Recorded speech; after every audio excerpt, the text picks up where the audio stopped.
Hello friends, good morning. Today I'm pruning a couple of rhododendron shrubs. We're gonna remove a little bit of dead wood and decongest a little bit. And this is what it looks like from the inside.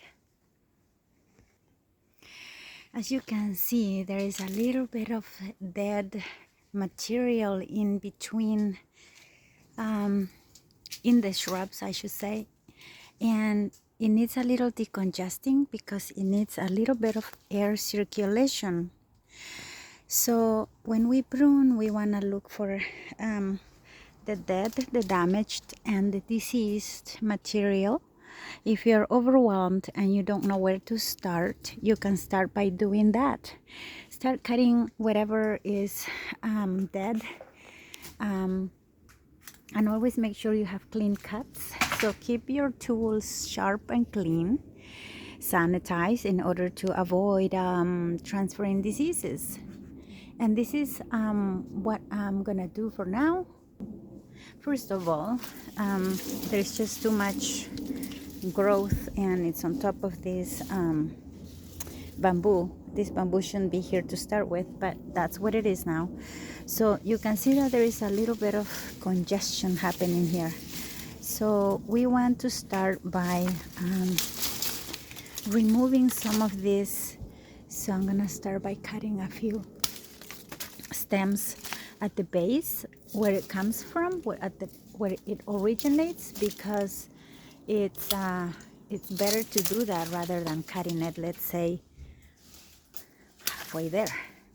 You see, then you're left with this little stub, and so it's better to cut it there because it's much cleaner, it's more it looks better, and it's better for the plant, so it doesn't because if you leave a little stub like this, let's say, this little stub here is gonna just brown and die, and disease will start to get in. So anyway, I need to trim this so that it's and not so crowded. So I'm just starting to remove a few pieces here and let that drop. Clean up after. See, you can already see a little bit of air and light coming through.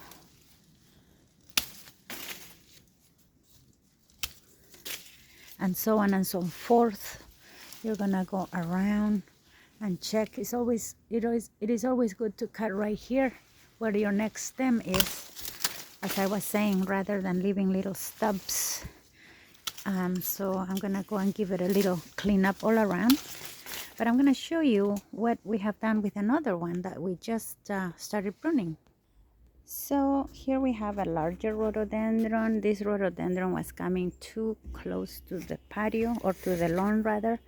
So we started to remove the longest tips. You can see here some of the cuts and some cuts there, here.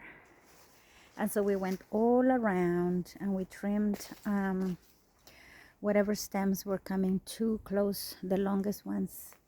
And here they are, clean cuts. Always keep your your tools nice and sharp. And I need another cup of coffee. But this rhododendron has been clean. It was so congested, as you can see, all the brown material that we removed. We could spend a little bit more time, but it is way better than it was. And always trim your rhododendrons and specimens as such by hand pruning with hand tools. When you trim your specimens with a hedge trimmer, this is what you get: congestion and not precise cuts. So then they end up just dying, and disease goes in there and stuff. So as you can see here, this is a little bit of brown on that stem, is where disease started to get in. And so it's better to do it with hand tools. As I was saying earlier, dead, damaged, and disease. This is damaged, So we trim that off. And so there are a little bit of stubs left, such as this. It's just better to trim that instead of leaving it there to rot. There you have it. I hope you found this video informative, and if you did, please give it a like, share, and subscribe for more contents. Thank you so much for watching, and see you next time. Bye bye.